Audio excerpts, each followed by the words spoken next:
Hey everybody, it's Joe Trippi, and welcome back to That Trippi Show with my co-host, Alex Sashlow. This week, we can't believe it's been 100 days, but Trump's all-out assault on the global economy continues. New data suggests that the American people are actually beginning to understand what's going on. The Canadians sure got that this week. Plus, there's something that you need to know and relate to 11,999,999 of your friends out there. Alex, where should we get started? That's a fun one. I'm almost tempted to start there, but I don't want to blow up the whole show. Joe, you mentioned Canada. I just want to go there quickly before we get started. I kind of believe that the single person on this planet right now who is more mad at Trump than anyone has got to be Pierre Poilievre, right? I mean, good for Canada. Yeah, like we talked about it, Alex and I have been started doing some lives on Substack, and we're going to do some more of those. But Yeah, you guys actually like him. So, hey, thank you. Trump did, in fact, cost the Canadian Conservatives the election.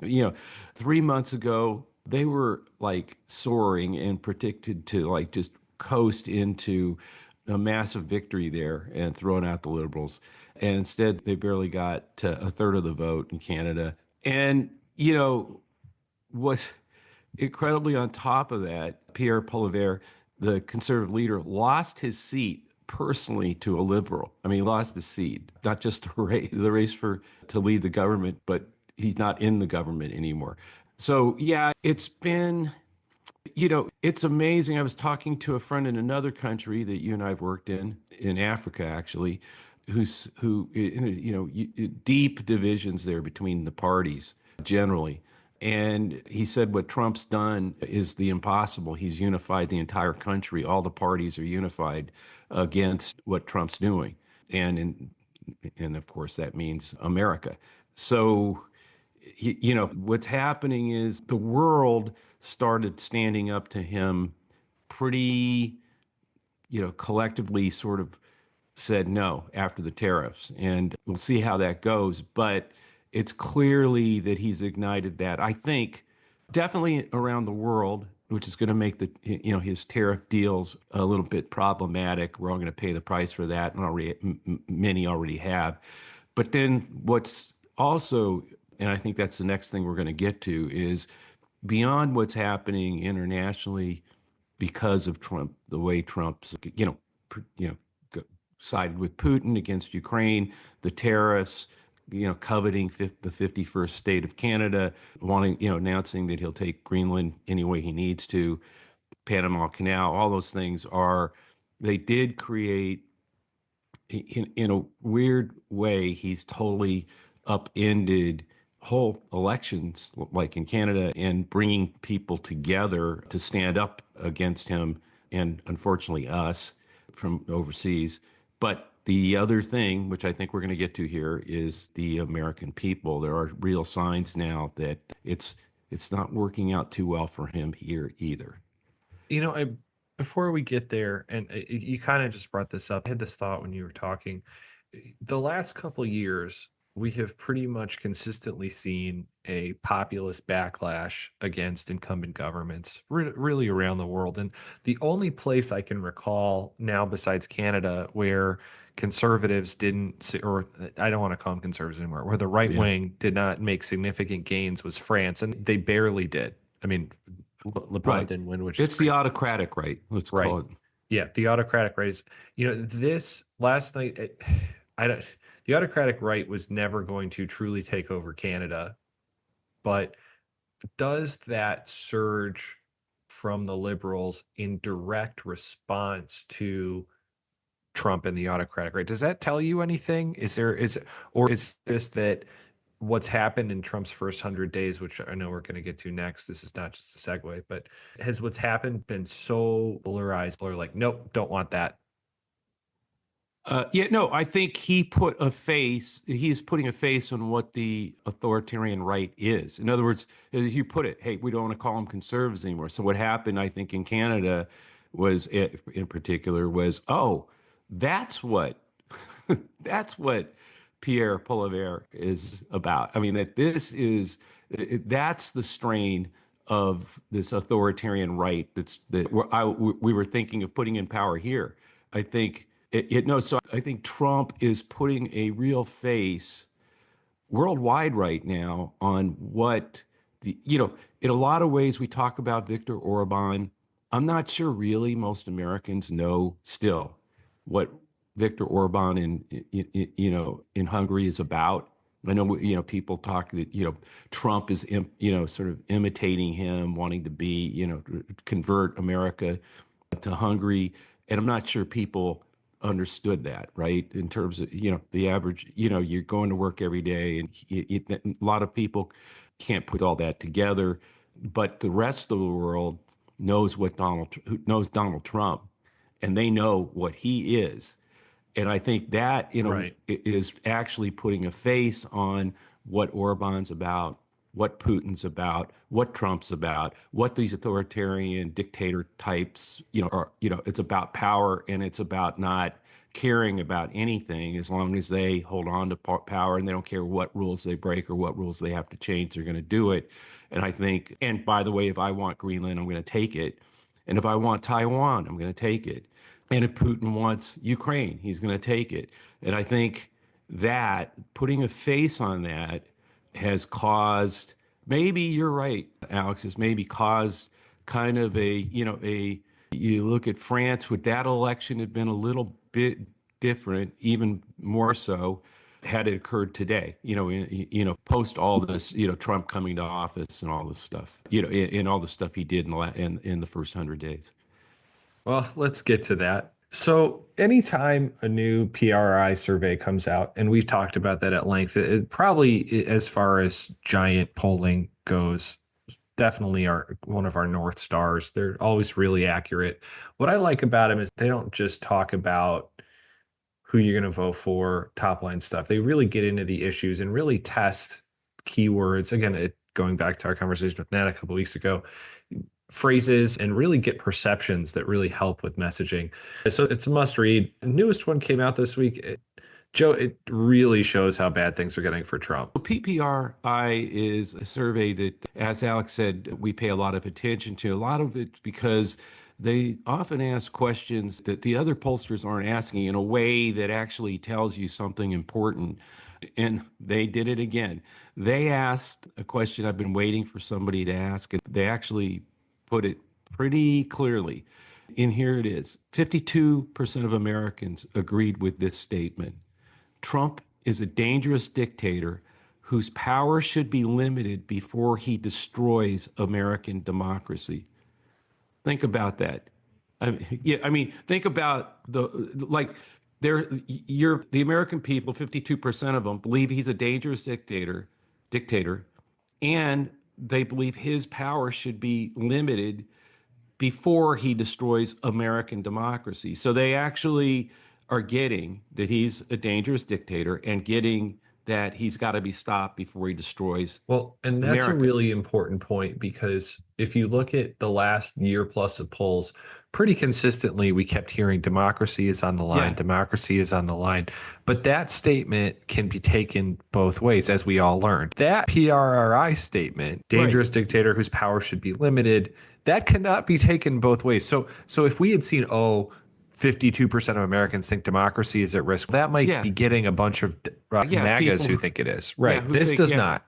think you, me, and Biden and Harris and everybody, Adam Kinzinger combined are a threat to democracy, right? That's what they would have thought. But yeah, they said he opposes a threat to democracy and believes he's overstepped his authority. But you just hit it. You asked like, who believes this, right? Obviously, you know, you know, off the charts, just about every Democrat out there believes that. But this is the significant number.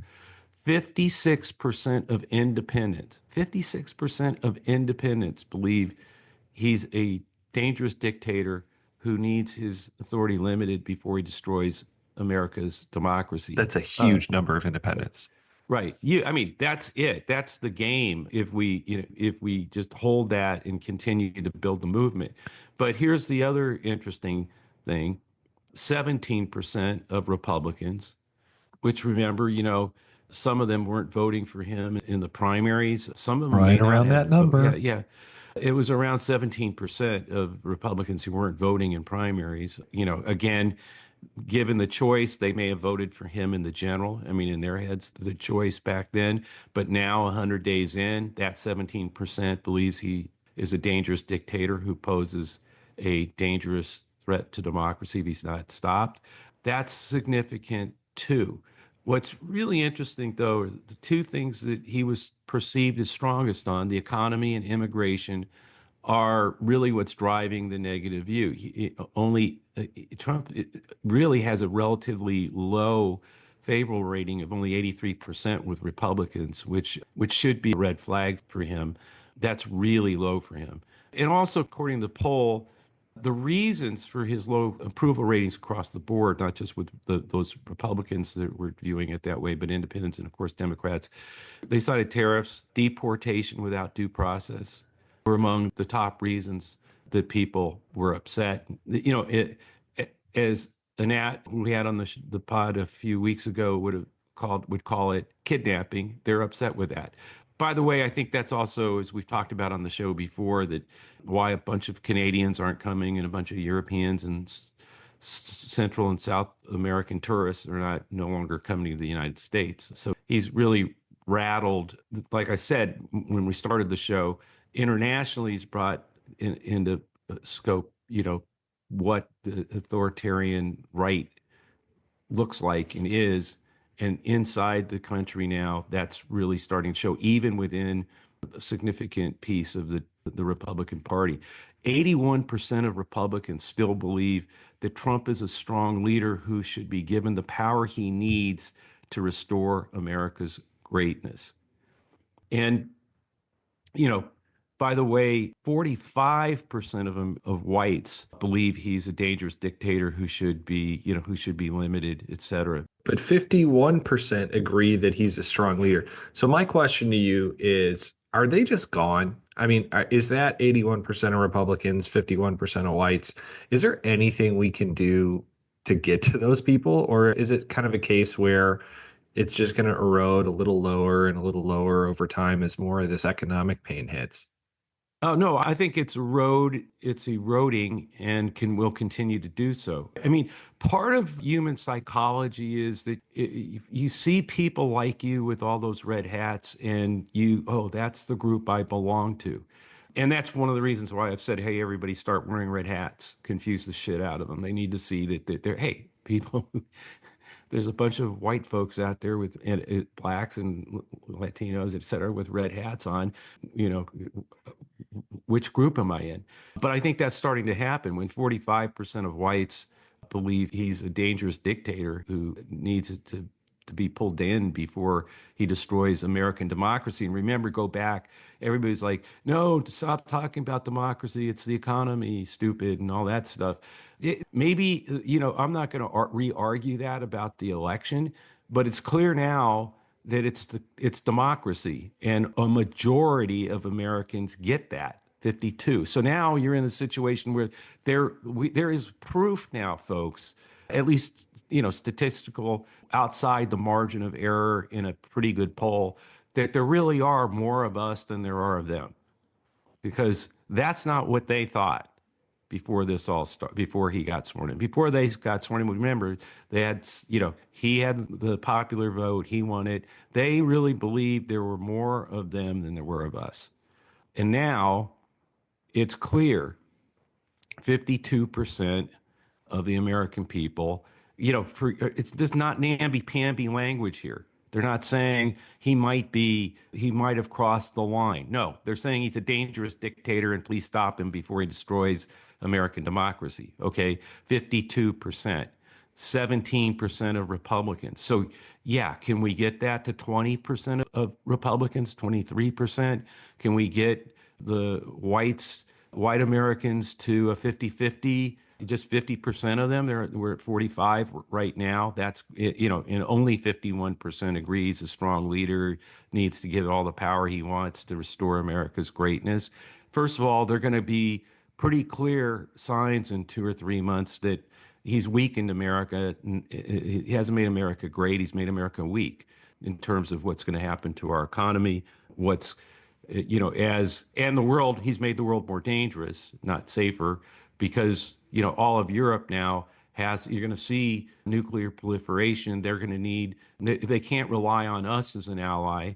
They're going to have to, you're going to see, I think, more countries in Europe develop nuclear technology in their own defense against Putin, an invasion from Russia. So siding with Putin, that's just going to be a destabilizing thing. Destabilizing thing. So I think that the world's getting that. I think the American people are getting that, and I think it'll be clear. You saw this, Alex, during the election with the Red Dawn Republicans that we found with the Lincoln Project and the Lincoln Democracy Institute in their research.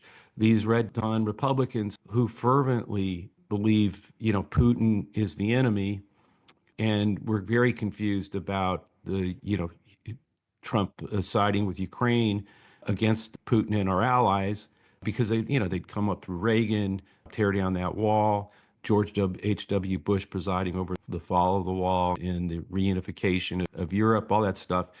I think, as they get, again, they had to make a choice between what they thought about making America great again and what they thought, the Democrats were going to do to destroy it. I understand that. But now they're watching 100 days of just pure chaos, disruption, the economy a mess, the world standing up to Trump. You saw it at Pope Francis's funeral where Zelensky and Trump, got to, sat in those two chairs there. But what was fascinating was how Macron, if you go back and watch any of the tape about from the handshakes of where they all got together, it's pretty humorous, I guess is the way I'd put it, is Trump sort of pushes out his hand and Macron grabs Zelensky's and shakes it.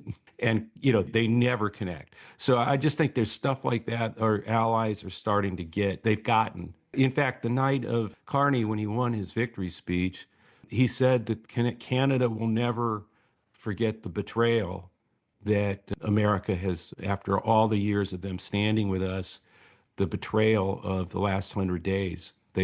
Canada will never forget that. When I think people start to see that, particularly that Red Dawn Republican group, I think it can grow, which gets to, I think, a real, there's some real important lessons for all of us Yeah. moving forward. Before we get to your big number, I do just want to point out, I think what we're seeing, especially in the last 2 weeks, which is when the PRRI studies feel it a little longer than that, but it's not just the stock market tanking. It's that No. the stuff you're buying is costing I didn't more. even talk about the stock market Right. just now as I was going but through if you everything. think about, I mean, even you think this was the headwind that Democrats had economically in 2022 and 2024, which was we kept saying the economy's looking really good, long term it's looking really good, the stock market's growing, but the actual day to day that a lot of people that ended up voting for Trump was not improving at a fast enough rate. And we can get in that whole other pod. But if you look at what's happening now in the last 3 months, 100 days, stuff costs more. I mean, Yeah. you have Walmart's CEO saying, get ready for empty shelves. Amazon's threatening to Yeah. add tariff pricing. Wages are stagnating. Consumer confidence is down. Way And so I down. guess way down. I mean, Yeah. so it really is affecting real people. So, Joe, my question for you is, this is not just a Trump's bad, we need to vote, economy bad, oh, come on, go to the polls, right? But how do we campaign off of this? Can Democrats actually build a cohesive message based on what you talked about from the PRRI survey? So limiting the power of a dangerous dictator, corruption, economic tanking, it's got to be some kind of we can't have this ever again, not just this guy personally sucks, right? Right. Yeah. You have to take it to the whole bunch of his, those in the Senate and the House who bowed to him, who enabled all this and who are, letting they empowered it. And they haven't done a damn thing. Remember, 52% say, "Hey, stop him before he destroys America," essentially, and they're not doing a damn thing. Democrats are out there, fighting in different ways, obviously, but it really does get to, Democrats building a message on limiting the powers of the president, taking corruption out of Congress. As you put it, you can't just be, we have, can't, it's not even just, we can't have this ever happen again instead of this guy sucks. There's got to be, real reform of, learn from the lessons of an imperial presidency and how close we're coming to a dictatorship, and get into reforms that put the American people more front and center than the whims of billionaires. I mean, it is about taking on the bullies that are out there, for the billionaires against the American people. And here's how our policies to make sure that they don't have that power and you do. And here's why, because and get into a lot of the things that, again, what people would call the kitchen table issues. But I think that's almost like a secondary argument at this point, given that the threat really is this authoritarian right, and funded completely by billionaires who really, they and Trump don't give a crap about the rest of us. They believe they can run the world better than, the big experiment was, can we the people self-govern? They don't believe that. They are not happy with the way we self-govern ourselves. So because they are geniuses who believe they can a few of them in a room in their technocracy, after they throw Trump over the side eventually, or he drops, that sort of, all this stuff is going on for a reason. And I think that's what people are starting to get. And, the Doge attacks on all these departments, ending the Department of Education, shutting down USAID, the FDA, NIH. I mean, people are dying and will die because of what these people are doing. They don't care. Right. They And we care. haven't even gotten to all the police state stuff, which I don't Yeah. think we're going to have time to get to today. But I mean, I know you had pointed that out Yeah. pre-show, but like, especially with the due process stuff, Yeah, especially due with it, process. Now he's moved, the executive order to, help police basic, officers yeah, break the law. Yeah. get basically they can pick anybody up they want, that they think is dangerous, and and by the way, we've got to get them more military style equipment, et cetera, and just get dangerous, anybody that they say is dangerous off the streets. I mean, it's just opening the door for what I think will eventually is in their plan, which is just to fait accompli, martial law at some point. But that's I think why that at some point the tripwire is already hitting 52% of the American people. I think some of these things, the martial law stuff that's going on, will eventually, continue to their unfavorable, and disapproval. The problem is they don't care about that. Donald Trump does not intend to run for reelection. That doesn't mean he doesn't intend to be president longer than 4 years, but he Right. certainly doesn't intend to run for reelection. So it's I not think you're going to hear people talk about canceling this next election. That's just my gut. But yeah, yeah, because there'll be martial law or whatever he's going to do. But anyway, I think so that why the this, yeah, I know you want to get to your last point. I just want to point out a couple things from this. This was one of those, like, you know how you have this moment, like you're like, okay, it's an autocratic dictatorship, but sometimes like it's hard to believe that you're saying that about America, and then like you just have these moments and you see something that they do that you're like, oh yeah. For example, this cabinet meeting they had this week was like, I mean, it was comical, but not for how totally ludicrous and insane it was. I mean, I know he went after everybody who was trying to tell, like, this is where he went after Amazon and toy retailers, and I think he right, said something like, oh, they said the shelves are going to be open. Maybe children will have $2 instead of 30, and maybe the $2 will cost a couple bucks more than they would yeah, normally. That is Trump framing of, we're going to have a really bad holiday season. I think he said you could even say the next quarter is sort of on Biden too, which means Q2 is going to be bad. But what really got me, and this is not economic, this is just so dumb. So Pam Bondi The Attorney General, the Senate confirmed Attorney General of the United States, said that 75% of America would be dead if not for Trump. She was like, "Yeah, we've seized something like 3,400 kilos of fentanyl," and then she like looked at him and thanked him in the most like junta way possible. Are you ready for this, media? This saved 258 million lives, and I was just like, I cannot believe he's just said that. Yeah, because every one of us would have taken the Yeah, the fentanyl fentanyl pill, for yeah, sure. and laced it with So something else, and yeah, you know, all right. the yeah, I had to. But Joe, you're starting to you've get to now it. delayed the what I thought was the key point for like two segments now. So All right, we're getting there. So so you kind of started getting, but like, what can we, the yeah, people, so do about here's this? the whole thing. Just to remind everybody, I'm going to go a little bit back up to the top since we wandered way off of this. But you know what's going on is pretty significant, right? We've had the first 100 days. We've now had you know, a bunch of countries respond and basically give up you know, on dealing with with Trump and America at this point.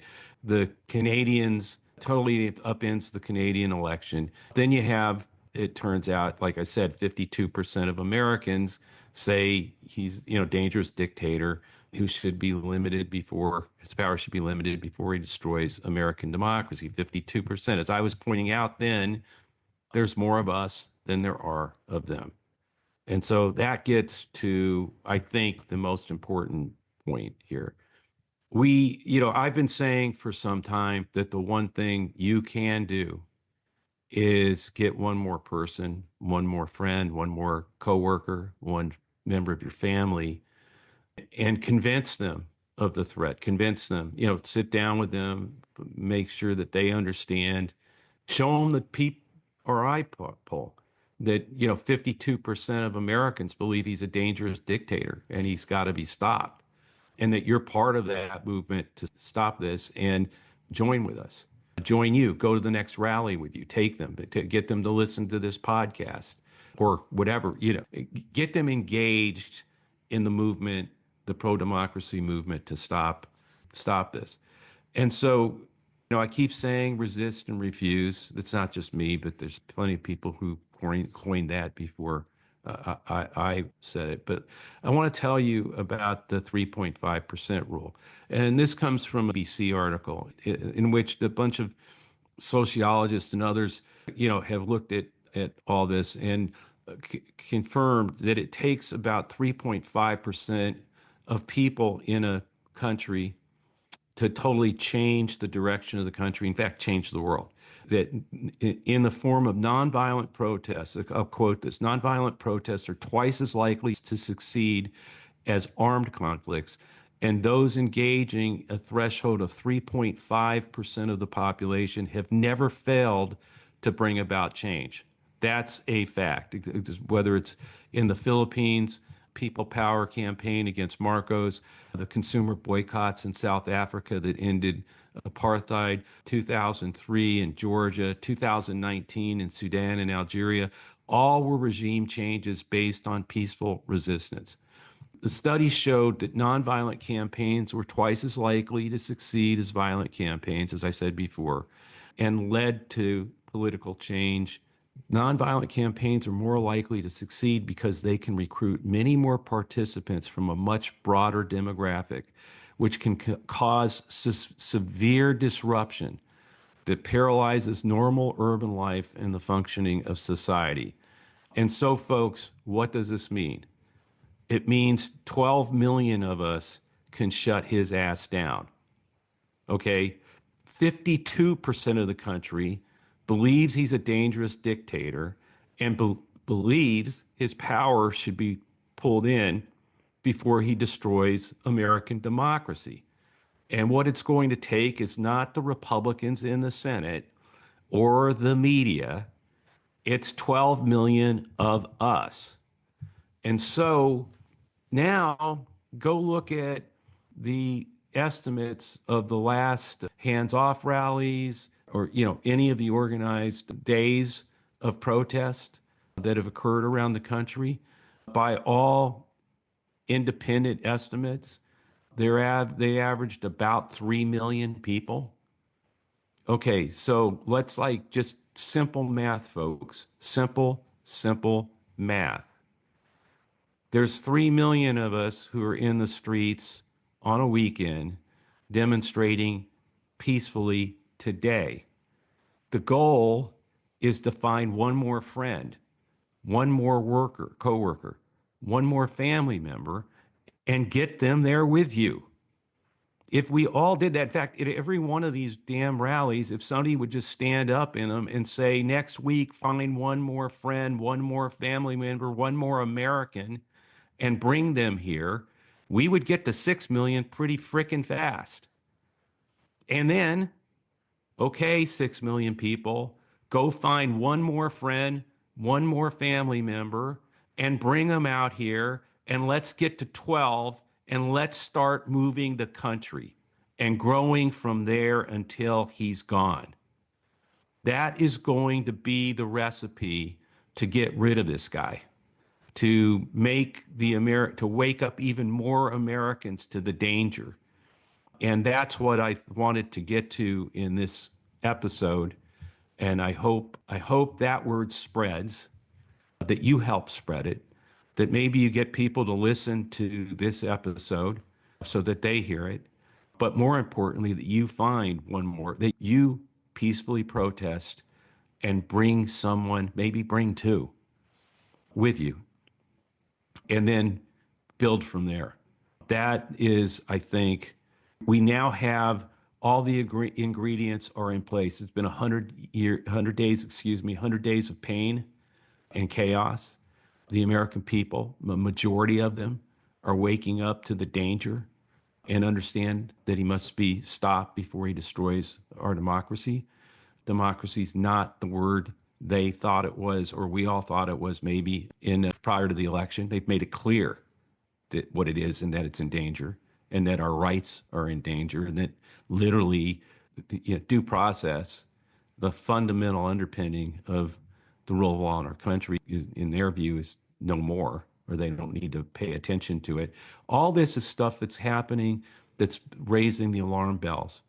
And, now it's time for every one of us to be the Paul Reveres who go out and find one more and sound the alarm and get them to join us. So I think I know Alex usually chimes in now and says we're out of time, but I think that's where I'd like to end this one. So thanks everyone for listening to That Trippi Show.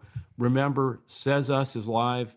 It's a civil network for real human beings and a pro-democracy network on top of it, where we're trying to grow this movement. And that's the important thing there as well. I mean, join. Yeah, it's cumbersome. Yeah, it's tough getting to learn a new app, but then get the other people to join with you. We can build it. We've got to build this movement. So join us. It says SEZ.us. This podcast will always be free and part of Lincoln Square. So check out the latest lincolnsquare.media. Alex and I do some lives over there, and I post a column, I think, every Monday now. So please subscribe to That Trippi Show. Leave a review on Apple or wherever you listen. And also, if you're listening to this episode on YouTube, please like and subscribe to get alerts when we post the next episode. You can always send us a question to thattrippishow@gmail.com or leave us a question and review on iTunes. See you next week, folks, and let's keep building this thing.